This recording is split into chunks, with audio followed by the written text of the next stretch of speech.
Okay, so this is the last part of Module 14, Transport Layer. We'll discuss UDP.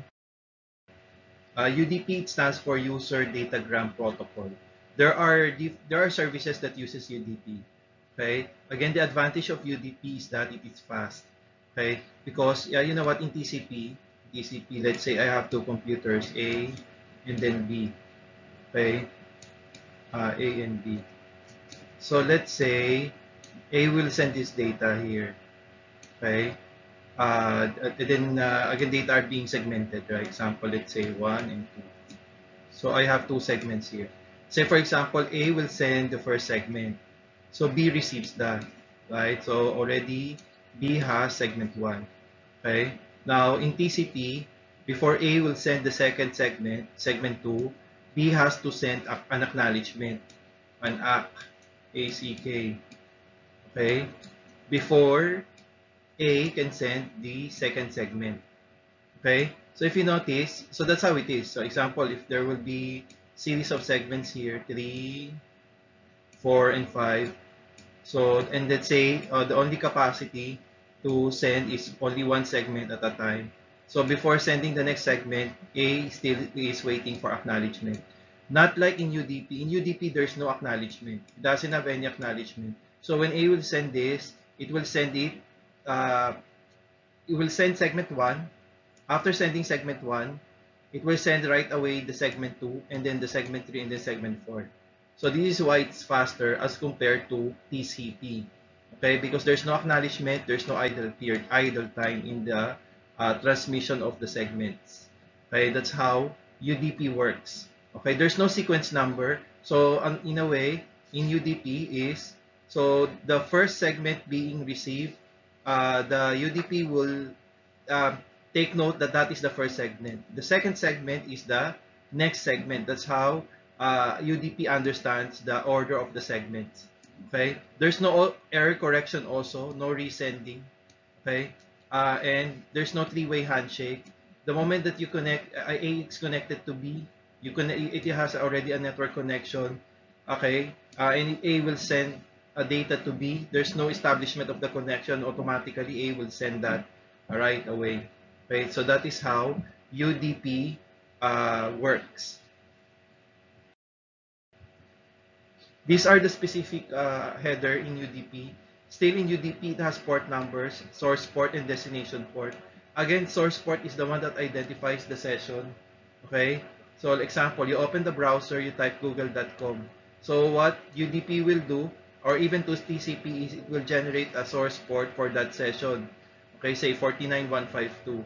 The destination port, it identifies the service.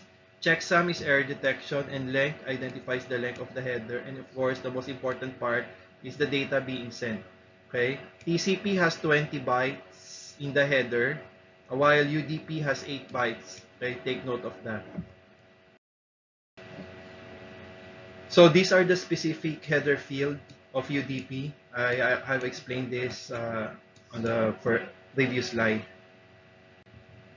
And these are the different services that UDP that uses UDP.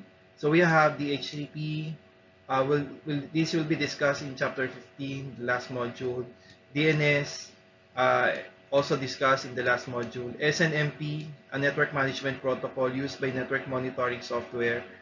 This is discussed in Cisco 3 and Cisco 4. TFTP, you will use this in Cisco 2. Okay, because there it is discussed.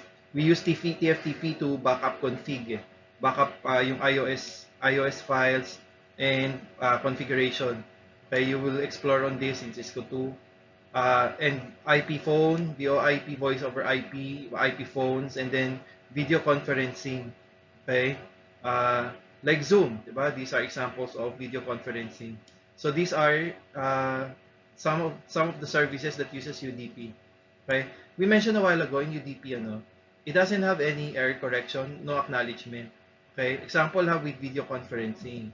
Okay, there's no acknowledgement, there's no sequence number. The challenge on the UDP is how will the sender know that the data has been received? Like not like in video conferencing, the fact that you see the other person, it means that you are receiving the data coming from him or her. Okay, and say for example you are talking, and say for example the connection has been cut or choppy, right? What we usually do, we say resend. Hey, can you say it again? So like in UDP, it is the responsibility of the user not to resend the data in case there are any errors during transmission. Okay, so UDP is considered unreliable because of that. Okay, not like TCP considered as reliable. Okay, so again in UDP, there's no error correction, no resending. It's up to the responsibility of the user to ask the receiver to resend, to ask the sender to resend. No acknowledgement, no error recovery. Okay. Very important to take note those services that uses UDP and those services or application layer protocol that uses TCP. Both TCP and UDP are both at IP address as both uh, supports both TCP and UDP. And then the port numbers. Again, port numbers are the ones that are the number that identifies the application. Again, this is the one that identifies the session, and then this is the one that identifies the application layer. Okay. Analogy here in the port number is like this. Port number is an added information. It's like an envelope, and sometimes there is an envelope appropriate to the letter. Example, let's say if the letter is if the envelope is colored pink and then scented, right? So most likely the letter is a love letter, right? If you see that the envelope has that logo of Meralco, so most likely what's inside is a Meralco bill, right? That's how it is, right? So why do we have that kind of format for an envelope? Well, because it helps the user to um, process whatever it will be processed, whatever needs to be processed with the letter being received. Okay, example, you received a scented envelope color pink. Oh, you know already, okay, this is coming from my suitor na I do not like. So, you won't bother reading the letter, just throw it in the trash. Okay? Same thing here in the operating system. Sometimes port numbers are used for security purpose. So, for example, the moment that the the operating system saw that the port number is 25. Okay, 25 is like email, for example. Say 25. And let's say this is like a love letter. The OS do not care whatever content there is, but what the operating system or the firewall in the OS will needs to know is that, okay, if it's a love letter, uh, I will drop it. So the moment that the operating system see that the port number is 25, what the operating system will do is to ignore or drop this. Okay, uh, if there's no port number, then the operating system would need to dig into the letter, diba? Read the letter, check, okay, this is a love letter, then I will drop it. Okay, so and with that, we having no port numbers, it will take time before the letter being to be processed. Okay, so that's the use of the port number.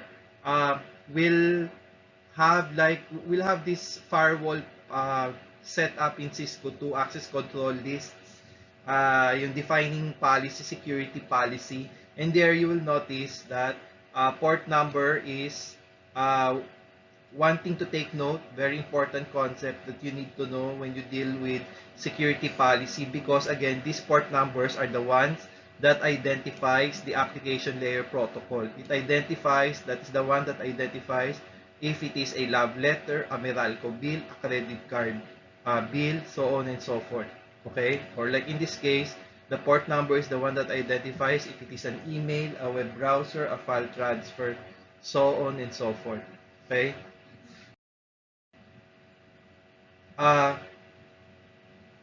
Again, the moment that we send data, series of addresses are added, like the MAC, source and destination MAC, also the IP, source and destination IP. Okay? Combining the source IP to the source port number and destination IP and destination port numbers. We call it as a socket. We usually see this format of the socket in netstat. That's why this one is discussed.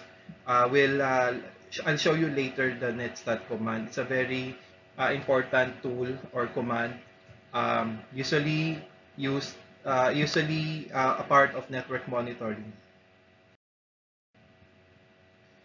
These are the different category of the port numbers. So those that I mentioned, the port numbers that defines application layer protocols, they are grouped or classified as well-known ports. So there are like 1024 port numbers, 0 to 1023 to it. Okay? These are regulated by the IANA, Internet Assigned Numbers Authority. There's a website where you can see all those port numbers. Okay? And then there's the registered port, okay, ranging to 1024 to 49151. There are specific services. Example, let's say for the radio server. So a port number for that is 1812.